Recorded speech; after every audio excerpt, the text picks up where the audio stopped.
Welcome back to Hanging Around. I'm your host, Slothee. We're here today with Jessie Wilson, a multidisciplined artist and wizardess of the mountain. Jessie, hello. Thank you for being with us here today. Well, thank you so much for having me, Slothee. It's a pleasure to be here. Okay, all right. Well, let's start off with getting to know a little bit more about you. In 30 seconds, tell us how you got to be to where you are today. Okay. I've lived in California for the last 13 years. I'm a freelance artist, I'm a designer, I'm a musician, I'm a performer, and I'm a trained weirdo. I have gone on tour with theater companies and large kinetic sculptures. I've been a cardboard artist for more than a decade, and 3 years ago I started a commercial art and design company called Skull Island Art and Fabrication, which I'm still doing currently Done. to this day. Very cool. Well, thank you. I appreciate that. This pandemic has affected us all in different ways. How has it affected you? Give us the good and the bad. That's a good question.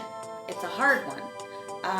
The pandemic has affected me as an artist greatly. A lot of the work that I do requires being out in the public and having interaction, much like many other jobs. And so when the stay-at-home orders came in and when the pandemic worsened, I stopped working out in the world. And so it's hard. It's a different kind of process. But where my mind is starting to go is focusing more specifically on design and education, which I think is a great thing. Yeah. What do you have to offer the world in this crisis? I've always been involved with kids. I really love working with them. I love their imaginations and their boundless creativity. And I feel an obligation to help to contribute to some of the pitfalls and complications of remote learning. Okay. What are the advantages of working with an artist such as yourself? Well, I like to think of myself as a wizard in your pocket. The advantages of working with an artist is a lot of our creative problem solving.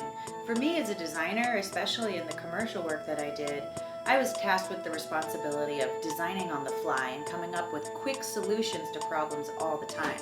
How that can translate in education, especially in this time, I think is really, really important because we're doing a lot of experimentation and we want to be able to come up with really good alternatives that can be engaging for students and keep them entertained at the same time. One of the things I really like about the potential of remote learning right now is we are working with a tool that kids are really versed in. It can be hard to reach someone through a computer screen, but they use them so often for entertainment.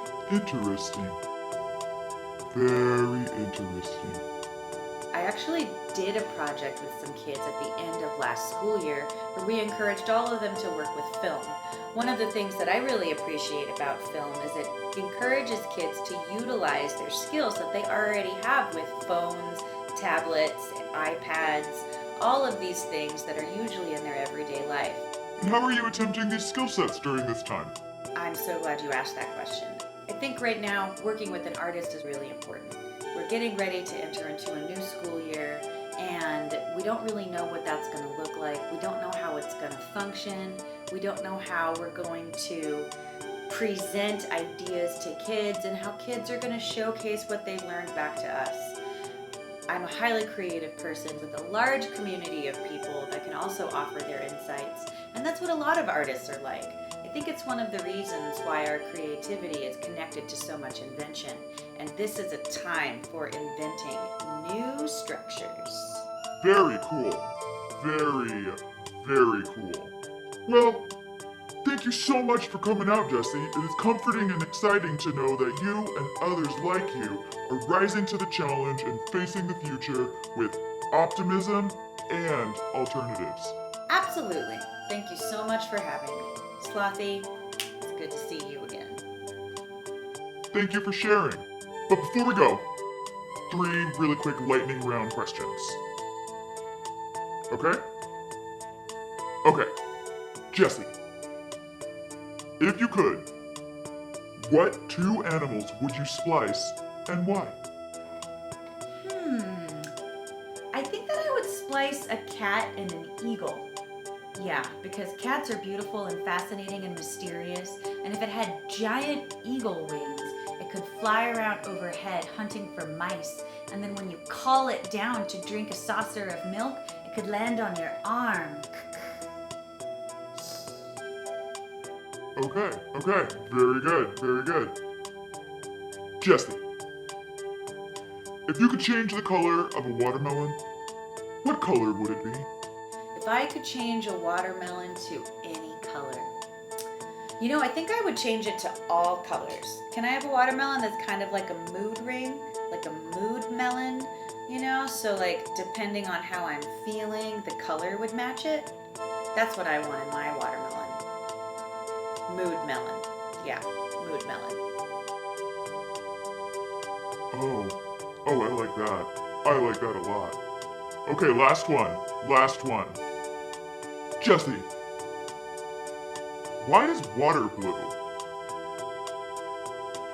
Well, the short answer is of the three spectrums of light, the blue spectrum, which I believe is ultraviolet, penetrates the farthest through the density of water. Okay, great. Okay, that was awesome. All right, everyone.